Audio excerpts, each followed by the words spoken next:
বন্ধুরা, আমার ইউটিউব চ্যানেলে আপনাদেরকে স্বাগত জানাই। আমার কোথাও মনে হয় দেখতে দেখতে মার্চ মাসের এক্স্যাক্টলি ৮-১০ দিন আমাদের হাতে রয়েছে।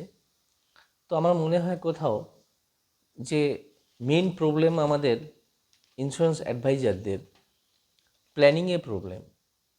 তো ধরুন আমার ইচ্ছে দিল্লি যাওয়ার, কিন্তু আমি যদি দিল্লি যাওয়ার ট্রেনে না উঠে আমি যদি চেন্নাইগামী ট্রেনে উঠে পড়ি, নিশ্চয়ই আমি দিল্লি পৌঁছতে পারবো না। আমি যেদিকে যেতে চাই সেদিকে যদি আমার গন্তব্য ঠিকঠাক না থাকে, আমি যে জার্নিতে যাচ্ছি সেটা যদি না ঠিক থাকে, তো কখনোই আমি আমার লক্ষ্যে পৌঁছতে পারবো না। আমাদের এই পেশাতে সকলেই কিন্তু সফল হতে চায়। প্রত্যেকটি অ্যাডভাইজার তারা সফল হতে চায়, কিন্তু প্রবলেম হলো যে গন্তব্যে পৌঁছতে চান আর যে ট্রেনে উঠে পড়েন সেটা একদম ভিন্ন। ঠিক প্ল্যানিংয়ের প্রবলেম, অর্থাৎ প্ল্যানিং ঠিক হয় না। ধরুন এই লাস্ট 10 দিনে আমরা কি প্ল্যানিং করব, মিটিং বা মানুষের সঙ্গে সাক্ষাৎ করতে প্রথমত কেন চান না? প্রথমত দেখুন, আমাদের একটা সাবকনশিয়াস মাইন্ডে একটা জিনিস কাজ করে, সেটা হচ্ছে ভয়। কি ভয়? সেটা ভয় হচ্ছে বুঝি আমাকে না বলে দেয়। আমাকে যদি না বলে দেয়,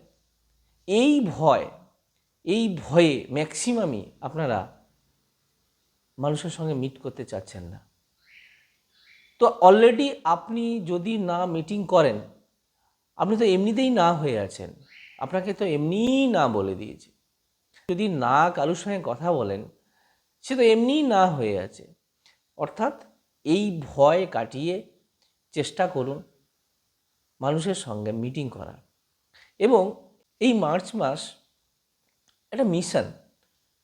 ধরুন কোনো কার্গিল যুদ্ধে কোনো সেনা যদি সেই যুদ্ধাবস্থায় যদি বাড়ি থেকে ফোন আসে যে বাড়িতে পৌঁছতে হবে, বাড়িতে আসতে হবে বিশেষ কোনো প্রয়োজনে, মারাত্মক কোনো খারাপ খবর যদি তার কাছে পৌঁছয়, তাতেও কিন্তু সে আসতে পারবে না। কারণ কি? সে একটা যুদ্ধের মিশনে রয়েছে। মাই ডিয়ার ফ্রেন্ড, মার্চ মাস আমাদের কিন্তু একটা মিশনের মাস। কেন কি? আমরা দেখেছি, আমার এই 22 বছরের অভিজ্ঞতায় আমি বলছি আপনাদের, ঠিক এপ্রিল মে মাস ফাইন্যান্সিয়াল ইয়ার শুরুর যে প্রথম দুটো মাস, এই দুটো মাসে ম্যাক্সিমাম ক্ষেত্রে কিন্তু বিজনেস হয় না। মানে যে কাস্টমারও জানেন যে এই সময় এজেন্টদের কিন্তু বিজনেস দরকার হয় না। দেখুন কেন মার্চ মাসে আমাদের বেশি বিজনেস হয়।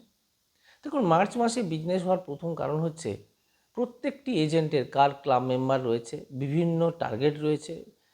সেই টার্গেট ফিল আপ করার জন্য প্রত্যেকে দৌড়োদৌড়িটা শুরু করে, এবং এই মার্চ মাসের এই দৌড়োদৌড়ির ফলে মার্কেটে কিন্তু একটা জল ঘোলা হয়, অর্থাৎ একটা মার্কেটে একটা ইন্স্যুরেন্সের আবহ তৈরি হয়। তো সেই আবহের মধ্যে আপনি যদি না নিজেকে এলিয়ে দেন, আপনি দেখবেন গিয়ে এপ্রিল মে মাসে গিয়ে যখন কাউকে বলছেন, হয়তো এও শুনতে পাবেন যে আপনি মার্চ মাসে এলে মার্চ মাসে করতাম, আমি তো মার্চ মাসে ইন্স্যুরেন্স করেই ফেললাম। মাই ডিয়ার ফ্রেন্ড, অর্থাৎ মার্চ মাস আমাদের কাছে ভীষণ ভাইটাল মাস। কারণ মার্চ মাসে সকলেই মুভমেন্ট করবে, মানে মার্কেট কিন্তু অলরেডি ইন্স্যুরেন্স আবহ তৈরি হয়ে গেছে। এপ্রিল মে মাসে এই সমস্ত এজেন্ট বন্ধুরা তারা একরকম শীত ঘুমে চলে যায়, অর্থাৎ ওই সময় তারা কাজ করে না, যার ফলে আস্তে আস্তে আস্তে আস্তে আপনার ইন্স্যুরেন্সের মার্কেট ধীরে ধীরে ডাউন হতে থাকে।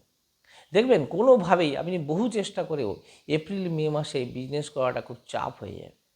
সো মাই ডিয়ার ফ্রেন্ড, আপনাকে এই যে 2 মাসের ব্যালেন্স মাসের কাজ ভালো হয় না, তো সেটা আপনাকে মার্চ মাসে করে নিতে হয়। এটাই কিন্তু বছরের পর বছরের কাজ। তো সুতরাং আপনাকে এই মিশনে মাথায় রাখতে হবে যে এই যে সামনের 10 দিন আছে, এই 10টা দিন আমার কাছে প্রপার প্ল্যানিং প্রয়োজন। পার ডে অন্তত আপনাকে 8 থেকে 10টা মিটিং করতে হবে। এখানে নতুন করে বাহানা, নতুন করে গল্প করা, নতুন করে খেতে খেতে সময় ওয়েস্ট করা, কোনো সময় এখন নেই। এখন আপনি একেবারে এই সামনের 10 দিন একটা মিশনে রয়েছেন। তো এই মিশনের ক্ষেত্রে আমি আপনাদের বলবো, যারা পুরনো এজেন্ট বন্ধু, তারা নতুন কোনো একেবারে আননোন লোকের কাছে এই মুহূর্তে না যাওয়াই বুদ্ধিমানের কাজ। আপনার পুরনো গ্রাহক এবং পরিচিতি সার্কেলে আপনার কাজ করাটা এই মুহূর্তে বুদ্ধিমানের কাজ। এবং আমি যারা একেবারে নতুন এজেন্ট বন্ধু, নতুন এজেন্সি নিয়েছেন, নতুন কাজ করছেন, 6 মাস 7 মাসের মধ্যে কাজ করছেন, তাদের ক্ষেত্রে বলবো একেবারে আপনারা আপনাদের পরিচিতি সার্কেলে এই কয়েকটা দিন বিশেষ করে কাজ করুন।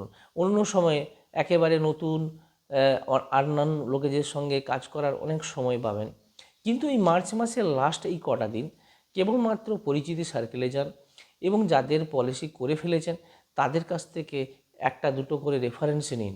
রেফারেন্স নেওয়ার কিন্তু অভ্যেস যদি আপনার থেকে থাকে, কারণ রেফারেন্সে ম্যাক্সিমাম রেফারেন্সের ক্ষেত্রে 80% পলিসি সেল হয়। অর্থাৎ রেফারেন্সে নেওয়া কিন্তু একটা খুব ভালো জিনিস। যদি রেফারেন্স নেওয়া অভ্যেসটাকে কন্টিনিউ করতে পারেন তাহলে আপনার প্রসপেক্টিংয়ের কোনো দিন প্রবলেম হবে না। দেন আমি গতকাল একটি বাড়িতে কথা বলতে বলতে জাস্ট আমি একটা কিউরিসিটি তৈরি করি এবং সেই কিউরিসিটিতে অদ্ভুতভাবে সাড়া পাই। মাই ডিয়ার ফ্রেন্ড, চিন্তা করতে পারবেন না সেই কিউরিসিটিটা আমি জাস্ট বলেছিলাম যে সেন্ট্রাল গভর্নমেন্ট মহিলাদের জন্য, মহিলাদের সঞ্চয় সুরক্ষার জন্য তাদের জন্য একটা ছোট্ট পরিকল্পনা করেছেন এবং সেখানে 4,04,000 টাকা ওনাদেরকে দিচ্ছেন। তো সঙ্গে সঙ্গে দুজন ভদ্রমহিলা ছিলেন একটি বাড়িতে, তারা বললেন যে কি করে 4,04,000 টাকা পাওয়া যাবে, আমি কি পেতে পারি? আমি বলি ইয়েস, আপনিও পেতে পারেন। তো আমি আপনাকে বলবো যে আপনার কি আধার কার্ড আছে? বললো হ্যাঁ। আমি আধার কার্ডটা আগে নিয়ে আসুন, আমাকে চেক করতে হবে আধার কার্ড দিয়ে। সঙ্গে সঙ্গে আধার কার্ডটা আমি ছবি তুলে নিই। ছবি তোলানোর পর আমি দুজনেই আধার কার্ড নিয়ে আসেন, আমি সঙ্গে সঙ্গে ছবি তুলে নিই। আমি বললাম আপনাদের কাজ হচ্ছে প্রত্যেক দিন 35 টাকা করে দিতে হবে। মাই ডিয়ার ফ্রেন্ড, চিন্তা করতে পারবেন না, সেই দুজন ভদ্রমহিলাকে সঙ্গে সঙ্গে প্রপোজাল ফর্মে ফিল আপ করে ওনাদেরকে বলে দিলাম যে 15 ইয়ার্স দিতে হবে 35 টাকা পার ডে হিসাবে। অর্থাৎ আমার জীবন লাভের 2 লাখ টাকা সামেশ্বরের যে পলিসি, সেই পলিসির প্রিমিয়াম হচ্ছে 1,000 টাকা। সেই 1,000 টাকা আমি প্রত্যেক মাসে আমি এখন নিতে পারবো ন্যাচ সিস্টেমে। সেই হিসাবে আমি ওনাদেরকে বলি এবং বাকি 6 বছর অর্থাৎ 15 বছর ওনারা দেবেন এবং বাকি 6 বছর আমি বললাম গভর্নমেন্ট দিচ্ছে। বলার পর ওনারা এগ্রি হয়ে যান। অবাক হয়ে যাবেন, গতকাল রাত্রিবেলা ফোন করেছে, ওই দুজনের মধ্যে একজন মহিলা ফোন করেছেন যে আমার বোন আছে, সেই বোনটি কি করতে পারবে? আমি বললাম আধার কার্ড পাঠান। কিছু সময় পরে আমাকে হোয়াটসঅ্যাপে আধার কার্ড পাঠিয়েছে। আমি দেখে রিপ্লাই দিলাম যে হ্যাঁ, ওনারও করা যাবে। তো চিন্তা করুন, একটা ছোট্ট কনসেপ্ট খালি মানুষের মধ্যে এগিয়ে দিতেই সঙ্গে সঙ্গে পলিসি কিন্তু ক্লোজেন্ট। আপনাকে মাথায় রাখতে হবে এই মুহূর্তে সময় নষ্ট করার সময় নেই। খুব কম সময়ে বেশি সংখ্যক মানুষকে এই মুহূর্তে আপনাকে টাচ করতে হবে। মার্চ মাসের এই কটা দিন অত্যন্ত ভালো কাজ করুন, কারণ আপনি জানবেন যে আপনার মনে হতে পারে যে আমি এপ্রিল মে মাসে কাজ করব, এখন করব না, এখন আমার তো ক্লাব মেম্বারশিপ হয়ে গেছে। এই ধারণা কিন্তু সম্পূর্ণ ভুল। কারণ কি, এপ্রিল মে মাস যারা বলছে এপ্রিলে করব, যারা বলছে মে মাসে করব, এপ্রিল মে মাসে কিন্তু কেউ করতে চায় না, করবেও না। তারা বিলক্ষণ জানে, কাস্টমার বিলক্ষণ জানে যে এপ্রিল মে মাসে আপনার লাগে না, লাগে কিন্তু মার্চ মাসে, কারণ ক্লোজিং মান্থে আপনার টার্গেট থাকে। সো মাই ডিয়ার ফ্রেন্ড, কাস্টমারকে মিট করা বন্ধ করবেন না, প্রত্যেকটা কাস্টমারের কাছে মিটিং করুন। আমার মনে হয় আপনারা লেডি পলিসি সম্পর্কে বিস্তারিত বলুন, আমার মনে হয় আপনারা রেজাল্ট পাবেন। প্রত্যেকে ভালো থাকুন, মার্চ মাসটা প্রত্যেকের ভালো কাটুক। ধন্যবাদ, ভালো থাকবেন।